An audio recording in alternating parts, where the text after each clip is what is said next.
بسم اللہ الرحمن الرحیم۔ آواز پاکستان چینل پر اظہر چنڈیو کا السلام۔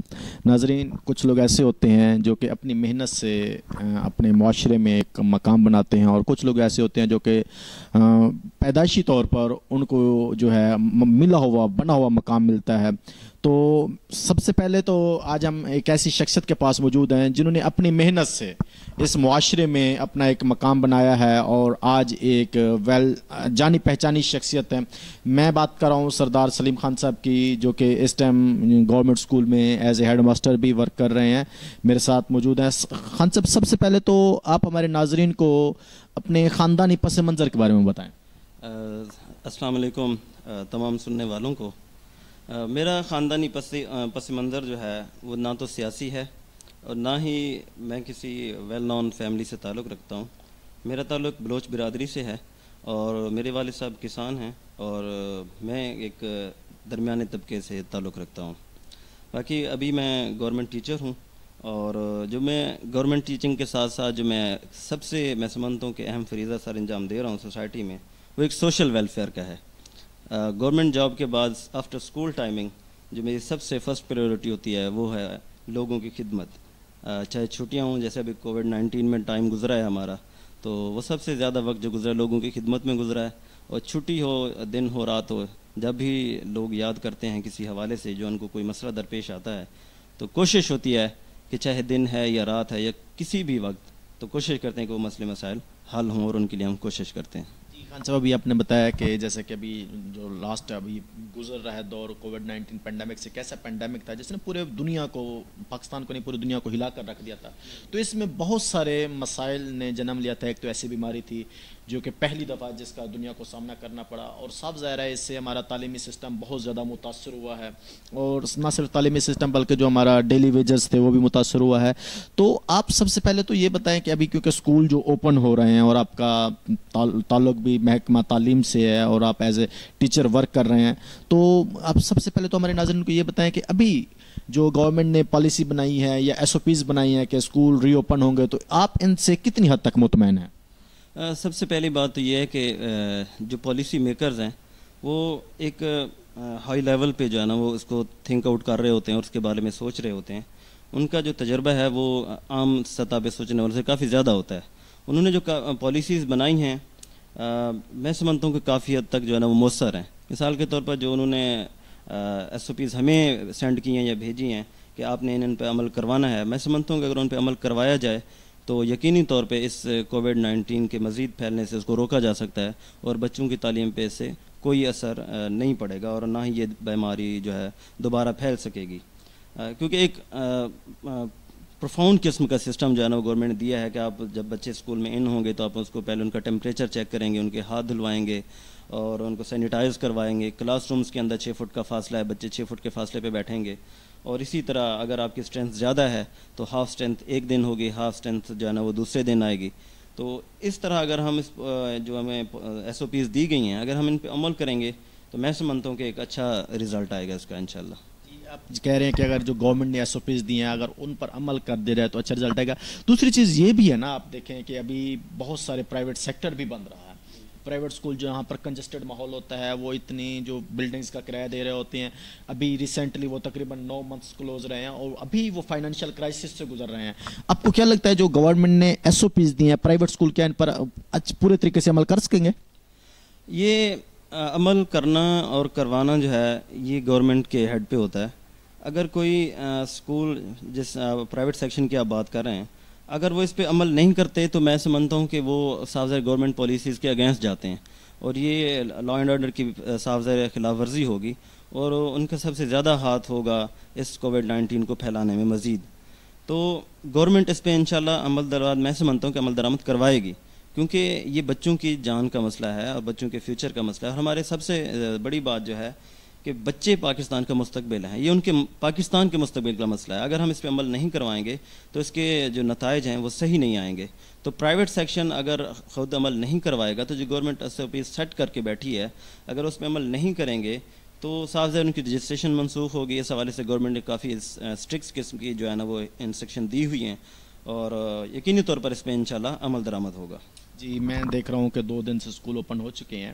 میں نے خود بھی پرسنلی وزٹ کیا مختلف اسکولس کا, میں نام نہیں لینا چاہتا, لیکن میں نے دیکھا ہے کہ کوئی بچہ ماسک نہیں پہن کے آیا ہوا, یا بائک پر آپ صبح دیکھتے ہیں کہ بچے جا رہے ہیں, ٹرانسپورٹ ہو رہی ہے. اب گورنمنٹ نے ٹرانسپورٹ کے لیے بھی ایک اسپیشل میکینزم دیا ہے کہ SOP دیا ہے کہ اس پر عمل کریں, لیکن آپ کو کہیں یہ نظر آ رہا ہے امپلیمنٹ؟ اصل میں ہم یک طرفہ جاتے ہیں. سوسائٹی میں 2 پہلو ہوتے ہیں. ایک ٹیچنگ سٹاف ہے جس میں ہمارے اساتذہ کرام آ جاتے ہیں اور ہیڈ صاحبان آ جاتے ہیں. اسکول کے جو انٹرنلی معاملات ہیں وہ ان کی رسپانسبلٹی ہوتی ہے کہ وہ اس جو گورنمنٹ نے SOPs دی ہیں اس پر کس حد تک عمل کروا رہے ہیں.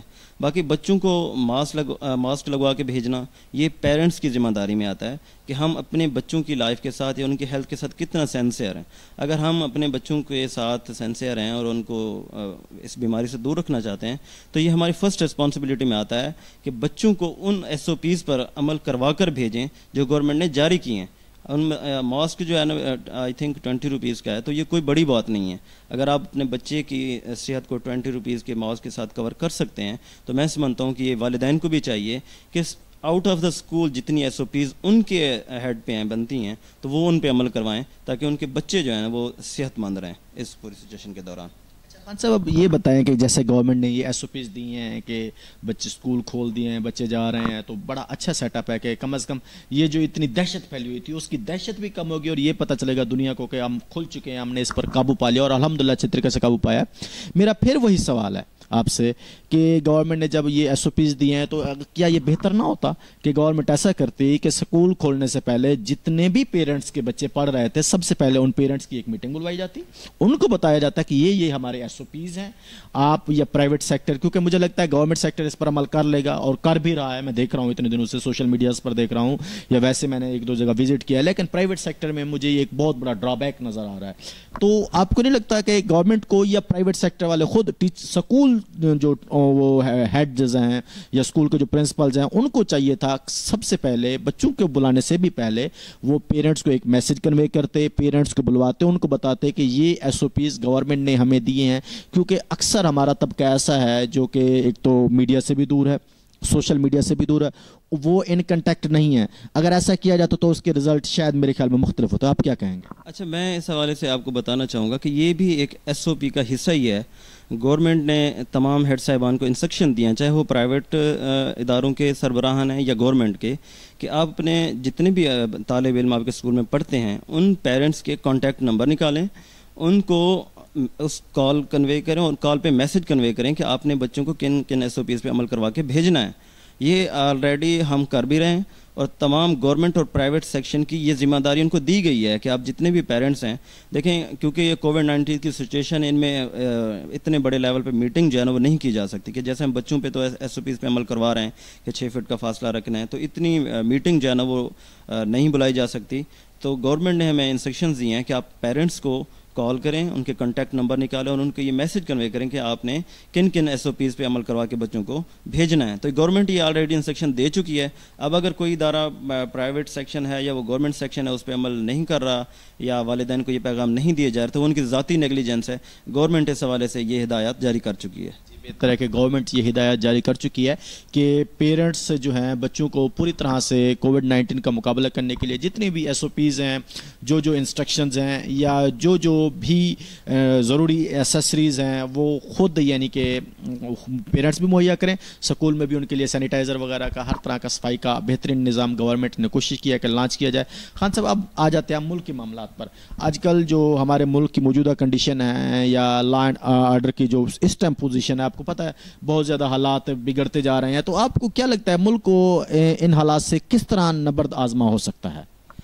سب سے پہلی بات تو یہ ہے کہ جب سے گورنمنٹ پاکستان تحریک انصاف کی گورنمنٹ آئی ہے اس کو کافی سارے کرائسس کا سامنا آ رہا ہے. وہ اکانومک ایشوز ہوں یا سوشل ایشوز ہوں یا پولیٹیکل ایشوز ہوں, وہ عروج پر تھے. اب موجودہ سچویشن میں گورنمنٹ جو ہے نا وہ سروائیو کر رہی ہے, پولیٹیکل ایشوز سے بھی نمٹ رہی ہے اور اکانومک ایشوز سے کافی حد تک باہر آ چکی ہے. اب موجودہ اگر میں بات کروں تو سیکٹیرین ایشوز جو ہے نا وہ عروج پر ہیں. یہ مسلکی ایشوز جن کو ہم کہتے ہیں کہ یہ سنی شیعہ اور وغیرہ وغیرہ کے فسادات جو ہے نا یہ عروج پر نظر آتے ہیں. تو اس سے نمٹنے کے لیے ہماری سوسائٹی کو جتنے بھی پڑھے لکھے حضرات ہیں ان کو رول پے کرنے کی ضرورت ہے. وہ آگے ہیں کہ ہم نے کس طرح اس کو اوور کم کرنا ہے, اپنے معاشرے کے اندر پیس کس طرح لانا ہے, اپنے بچوں کی تربیت کس طرح کرنی ہے. مین ریزن یہ ہے کہ بچوں کی تربیت نہیں ہے ہمارے ہاں, کہ ہم اپنے بچوں کو وہ دین سکھائیں جو میرے نبی صلی اللہ علیہ وسلم نے ہمیں دیا ہے. یہ سیکٹیرین ایشوز ہمارے دین اسلام کا حصہ نہیں ہیں. آپ نے ریسنٹلی دیکھا ہوگا کہ جو ہمارے اینیمیز کنٹریز ہیں وہ اس حوالے سے کافی ساری انویسٹمنٹ کر رہے ہیں ہمارے لائن آرڈر کو بریک کرنے کے لیے اور پاکستان کو پیچھے دھکیلنے کے لیے. تو یہ جو ہے نا ان کے لیے ایک اسٹرانگ پوائنٹ ہے جس کے اوپر ہمارے ملک میں وہ فسادات برپا کر سکتے ہیں. تو ہمیں چاہیے کہ خاص طور پہ پڑھے لکھے جو نوجوان ہیں جو اس چیز کو سمجھتے ہیں کہ ان ایشوز کو میں سمجھتا ہوں کہ چھیڑنے کی ضرورت ہی نہیں ہے. فار ایگزامپل میں ابھی اس کو تھوڑا لینتھی ہو جائے گا کہ ایک ایشو تقریباً 1400 ایئر اگو یا 1400 سال پہلے کی بات ہے, صحابہ اکرام اللہ تعالیٰ اجمعین اور ان کے جو معاملات تھے ان کو آج 1400 سال بعد ڈسکس کرنے کی ضرورت کیا ہے. میں سمجھتا ہوں کہ میرے دادا پردادا اور اس سے آگے مجھے اپنے دادا پرداداؤں کی ہسٹری پتہ نہیں ہے, ان کے کتنے بھائی تھے, کتنے رشتہ دار تھے, ان کے کتنے کون سے ریلیٹو, مجھے اپنی ہسٹری پتہ نہیں ہے. تو میں کیوں ان متبرک ہستیوں اور عظیم ہستیوں کے قصے چھیڑوں, کہانیاں چھیڑوں اور ان کو موضوع بحث بناؤں جس سے مزید ایشو پیدا ہوں گے. مجھ سے جو حساب لیا جائے گا وہ میری نماز کا ہوگا, میرے روزوں کا ہوگا اور میرے فرض عبادات کا ہوگا اور میرے حقوق العباد کا ہوگا کہ میں نے جو ادا کیے ہیں یا نہیں کیے. مجھے ان معاملات کا نہیں پوچھا جائے گا جو صحابہ اکرام کے درمیان کے تھے یا اس وقت جو معاملات تھے وہ ان عظیم ہستیوں کا معاملہ ہے. ہمیں اس میں جانے کی ضرورت میں سمجھتا ہوں نہیں ہے. یہ طریقہ ہے کہ اگر ان سے اوائڈ کریں, ہم روزمرہ ایشوز کو ڈسکس کریں جو ہمارے ہیں, ہم نے کس طرح ان سے اکانومک ایشوز سے باہر آنا ہے, اپنے بچوں کی تربیت کس طرح کرنی ہے, ان کو کیا تعلیم دینی ہے, اپنے بچوں کا مستقبل اور سوسائٹی میں کس طرح امن سے رہنا ہے. یہ میجر ایشوز ہیں جن پہ ہم نے ڈسکس کرنا ہے, نہ کہ ہم 14 ایئر اگو چلے جائیں اور ان معاملات کو موضوع بحث بنائیں جن کا ہمیں پتہ نہیں ہے. ایک ہسٹری لکھنے والا مثال کے طور پر کوئی ایسا بندہ ہے جس کی 1400 سال پرانی لائف ہو, 1400 سال کا نہیں ہے, میکسیمم 100 اتنا ہی ہو. ہم کتابیں اٹھا لیتے ہیں, ہمارے پاس صرف 2 اتھینٹک چیزیں ہیں جن پہ یقین رکھتا ہوں, وہ ہے قرآن اور حدیث. ان کے علاوہ میں اگر مجھے آپ کہہ دیں گے کہ علامہ شبلی نعمانی نے کوئی کتاب لکھی ہے یا کسی اور رائٹر نے کتاب لکھی ہے, اس نے یہ بیان کیا ہے, تو میں اس پہ کم بلیو کرتا ہوں. اس کی وجہ یہ ہے کہ جو 1400 سال کے پہلے کے معاملات ہیں وہ آج تک ٹرانسفر ہوتے ہوتے پتہ نہیں کس شکل میں پہنچے ہیں. ایک بندہ جو بیان کر رہا ہے وہ پتہ نہیں ہوتا اتھینٹک ہیں یا نہیں ہیں. میں کسی معذرت کے ساتھ کسی مولوی کی تقریر کو جو ہے نا بنیاد بنا کر میں سیکٹیرین ایشوز چھیڑ دوں کہ وہ فلاں مولوی یہ کہہ رہا تھا, چاہے وہ کسی بھی مسلک سے ہو, تو اس سے مزید جو ہے نا وہ مسلک ایشو پھیلیں گے. ہمارے پاس 2 چیزیں ہیں, قرآن مجید اور حدیث. ان پہ عمل کر کے ہم امن میں رہ سکتے ہیں اور سیکٹیرین ایشوز سے باہر آ سکتے ہیں. ایز بینگ اے پاکستانی آپ جانتے ہیں کہ وی آر امپیشنس جو ہیں, ہم چاہتے ہیں کہ جب بھی کوئی تبدیلی ہے, جیسے کہ عمران خان صاحب نے ریسنٹلی ایک نعرہ لگایا تھا چینج ان دا پاکستان, اور اس نعرے کی بدولت وہ نہ صرف سلیکٹ ہوئے ہیں بلکہ وہ آج کل وہ وزیر اعظم بھی ہیں. تو پاکستانی ہونے کی ایسا سے جو ہیں بہت سارے جو اسپیشل, کیونکہ ایسا ہے کہ ہمارا ایک مڈل کلاس طبقہ ہے, تو بہت اسپیشل ابھی جو کورونا کا پینڈیمک گزرا ہے یا ابھی جو گزر رہا ہے اس سے آپ مقابلہ بھی کر رہے ہیں, تو بہت زیادہ جو غریب لوگ ہیں ان کی حالت جو ہے وہ خراب ہو چکی ہے یا بہت زیادہ پریشان ہے. آپ اس پر کیا کہیں گے, لوگوں کو کیا رائے دیں گے اور گورنمنٹ کو کیا رائے دیں گے کہ جو لوگوں کے اندر سے یہ احساس کمتری یا وہ میں کہہ سکتا ہوں کہ وہ مریض ہوتے جا رہے ہیں, ذہنی مریض ہوتے جا رہے ہیں, دن بہ دن جو مہنگائی بڑھتی جا رہی ہے, آپ کیا کہیں اس پر؟ بالکل. اچھا, اس حوالے سے مجھے علامہ اقبال کا ایک شعر یاد آ رہا ہے کہ تھے تو وہ آبا تمہارے ہی مگر تم کیا ہو, ہاتھ پہ ہاتھ دھرے منتظر فردا ہو. ہماری سوسائٹی میں حالت یہ ہے کہ دیکھیں کووڈ-19 آیا, یہ نہ صرف پاکستان کا ایشو تھا بلکہ پوری دنیا کا ایشو تھا. امریکن جو اکانومی تھی وہ بھی نی ڈاؤن ہو گئی, اور اسی طرح برٹش اکانومی, جتنی بھی ڈیولپ کنٹریز تھے وہ نی ڈاؤن ہوئے ہیں اس سچویشن کے دوران. تو پاکستان ایک ڈیولپنگ کنٹری تھا, اور اس کے جو آپ دیکھ سکتے ہیں کہ ریزرو ہوں, اکانومک ایشوز ہوں, وہ کس لیول پہ تھے. اس کے باوجود گورنمنٹ نے ایک اچھا اقدام اٹھایا, فوری طور پر نمٹتے اس معاملے سے تقریباً 12,000 کی جو رقم ہے تقریباً ہر خاندان کو انہوں نے پرووائڈ کی. میں سمجھتا ہوں کہ یہ ناکافی تھی, لیکن کیونکہ سچویشن ایسی تھی, ہمارے ریزرو اتنے نہیں تھے کہ ہم اس کو اوور کم کر سکتے. جتنا ہو سکا گورنمنٹ نے کیا ہے. اور اس بات کو عالمی دنیا بھی مان رہی ہے کہ پاکستان نے بڑے اچھے طریقے سے اس کو ٹیکل کیا ہے اور اس معاملے سے باہر آئے ہیں. اور یہ بھی ورلڈ ہیلتھ آرگنائزیشن کا میں سمجھ رہا ہوں کہ بیان ہے کہ ہمیں گورنمنٹ آف پاکستان کے جو ہیلتھ میکانزم ہے اس کو اسٹڈی کرنے کی ضرورت ہے کہ کس طرح گورنمنٹ نے اس کو کووڈ-19 سے نپٹا ہے. ابھی کیونکہ جو اس کووڈ-19 کے ریئیکشنز ہیں صاف ظاہر ہے وہ کافی حد سے بڑھ گئے ہیں. اسکول بند رہے ہیں, جو پرائیویٹ ٹیچرز اسکول مالکان تھے ان کی صاف ظاہر ہے اکانومی پہ اثر پڑا ہے. جو مڈل طبقہ ہے وہ بھی متاثر ہوا ہے کیونکہ ساری انڈسٹریز بند ہو گئی تھیں اور کنسٹرکشن خاص طور پہ اس طرح کے معاملات بند ہو گئے تھے. ابھی دیکھیں سیکریفائس ایک میں سمجھتا ہوں کہ ہماری آباء و اجداد نے اس ملک کو بنانے کے لیے جان و مال کی قربانی دی تھی, اپنی عزتیں قربان کروائی اس ملک کے لیے, اپنے آنکھوں کے سامنے اپنے بیٹے شہید ہوتے دیکھے, اپنی بیٹیاں اپنے والدین ہر رشتے کو قربان ہوتے دیکھا ہے. اس ٹائم اگر ہم کچھ کر سکتے ہیں تو وہ خان صاحب بھی کہتے رہتے ہیں کہ صبر ہے, لیکن اس کے ساتھ میں علامہ اقبال کے شعر میں کہہ چکا ہوں کہ منتظر فردا نہیں, ہمیں وہ سچویشن نہیں دیکھنے کہ کوئی آئے گا ہمارے ہاتھ پہ کوئی ایڈ رکھے گا اور ہم اس سے سروائیو کریں گے. نہیں, ہمیں آگے آنے کی ضرورت ہے. اب دیکھیں کہ آپ 20,000 یا 30 یا 50 یا 1 لاکھ سے آپ انویسٹمنٹ دیکھیں, ایک 5,000 سے بھی آپ بزنس سٹارٹ کر سکتے ہیں. ایک صبح ایک موٹر سائیکل رکشے کے اوپر ایک بندہ 5,000 روپے کے پاپڑ ٹافیاں اٹھاتا ہے, وہ اس کو سیل آؤٹ کرتا ہے پورے علاقے کے اندر اور وہ اس سے شام کو 1,000 کے قریب ارن کر کے واپس آ جاتا ہے. اگر ہم اس طرح کے اکانومی میں سمجھتا ہوں کہ اگر چھوٹے چھوٹے جو ہمارے سیکٹرز ہیں ان کے اوپر غور کریں تو ہم اپنی اکانومک جو ہے نا وہ سچویشن بیٹر کر سکتے ہیں. اس جو سب سے بڑا ہے میں آپ کو ایشو بتا رہا ہوں کہ آپ دیکھیں گے باہر ہوٹلز جو ہے نا وہ نوجوانوں سے بھرے پڑے ہوتے ہیں. سارا دن ہم چائے خانوں پہ گزار دیتے ہیں, کوئی ایفرٹ نہیں کرتے. تو آج جس چیز کی کمی ہے وہ ہے محنت. اگر ہم اس محنت کو کرنا شروع کر دیں تو میں سمجھتا ہوں نہ صرف یہ پاکستان کے لیے بیٹر ہوگا بلکہ ہم اپنی ذاتی اکانومی کو بھی بہتر کر سکیں گے. جی اچھا, اب بات کرتے ہیں کہ آج کل آپ کو پتہ ہے کہ سوشل میڈیا کا دور ہے, تو بہت سارے لوگ جو اپنا میسج کنوے کرتے ہیں تو سوشل میڈیا کے ذریعے ایک جگہ سے دوسری جگہ کنوے کرتے رہتے ہیں. بلکہ آج کل میں کیونکہ یوٹیوبرز ہوں, میں اکثر یوٹیوبس کو دیکھتا رہتا ہوں, میں فالو کرتا رہتا ہوں.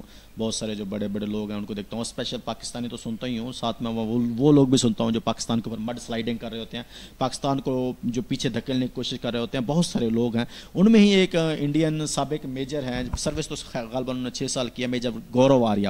وہ پاکستان کے خلاف بہت زیادہ مڈ سلائڈنگ کرتے ہیں, پاکستان کو ہر اس مسئلے کے ساتھ جوڑ دیتے ہیں جو انڈیا کا مسئلہ ہو.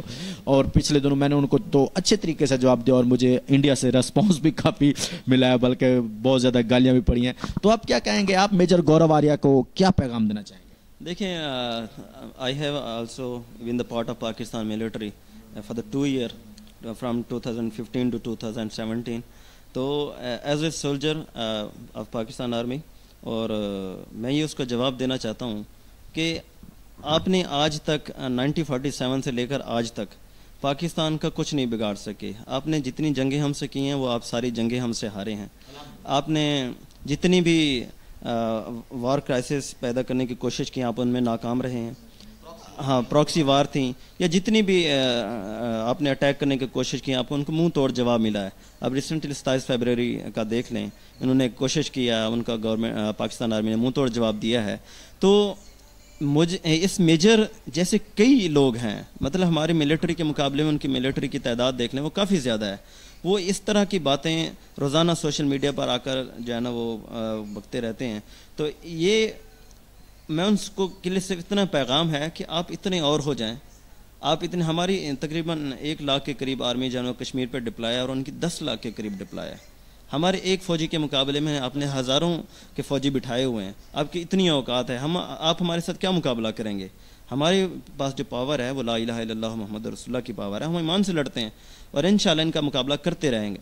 اور اس کے انٹرویو کا میں حوالہ دینا چاہ رہا ہوں کہ وہ سیکٹیرین ایشوز جس سے فائدہ اٹھانا چاہ رہے ہیں وہ ہماری عوام کو آپس میں لڑوانا چاہ رہے ہیں. تو ہماری عوام کو سوچنے کی ضرورت ہے. جہاں پاکستان آرمی بارڈر پہ آپ کے لیے دن رات جانیں قربان کر رہی ہے, تو آپ کو انٹرنلی میٹرز جو ہیں ان پہ توجہ دینے کی ضرورت ہے.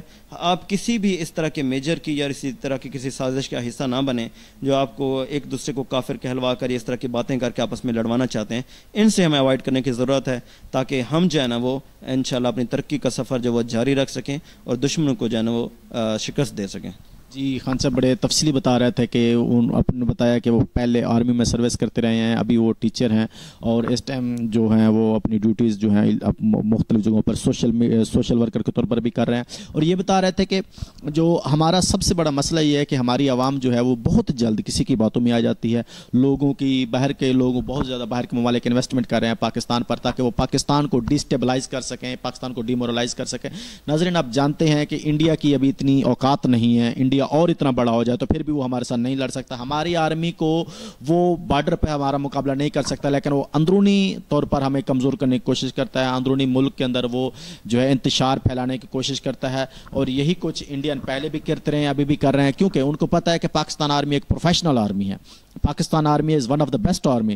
پاکستان ISI جو ہے ٹاپ رینک نمبر 1 ایجنسی, تو ان کا مقابلہ وہ بارڈر پر تو نہیں کر سکتے. اب وہ ملک کو جو ہے مختلف فرقہ واریت میں دھکیلنا چاہتے ہیں یا اس طرح کے معاملات میں دھکیل کر وہ پاکستان کو پیچھے کرنا چاہتے ہیں. ناظرین یہ آپ کی ذمہ داری ہے, آپ ملک کے اندر ایسے تمام عناصر کی نشاندہی کریں جو ملک میں امن و امان کو خراب کرنا چاہتے ہوں, جو امن کی کوششیں ہیں ان کو سبوتاج کرنا چاہتے ہوں, تاکہ ہمارے ملک میں جو امن ہے وہ صحیح معنوں میں قائم ہو سکے. اور جتنے بھی ہمارے مسائل ہیں گورنمنٹ بھی کوشش کر رہی ہے. دیکھیں اکیلے گورنمنٹ کا کام نہیں ہے کہ ان معاملات پر وہ قابو پائے. ایز بینگ اے پاکستانی ہمیں بھی جو ہے انیشیل سٹیپ لینا ہوگا. جب تک ہم خود انیشیٹو نہیں لیں گے ہم کچھ نہیں کر سکیں گے. ناظرین ہمارے چینل کو دیکھتے رہیں, ہمارے زیادہ سے زیادہ ہمارے چینل کو آپ ویوز کمنٹس دیا کریں تاکہ آپ کی قیمتی آراء سے ہم اپنے اندر مزید بہتری لائیں, اور آپ کی جو اتنی بھی آرائیں ہیں ہمارے لیے مقدم ہوں گی. انشاءاللہ ہم اس پر ضرور عمل پیرا ہوں گے. ناظرین پاکستان ترقی کرتا رہے. والسلام.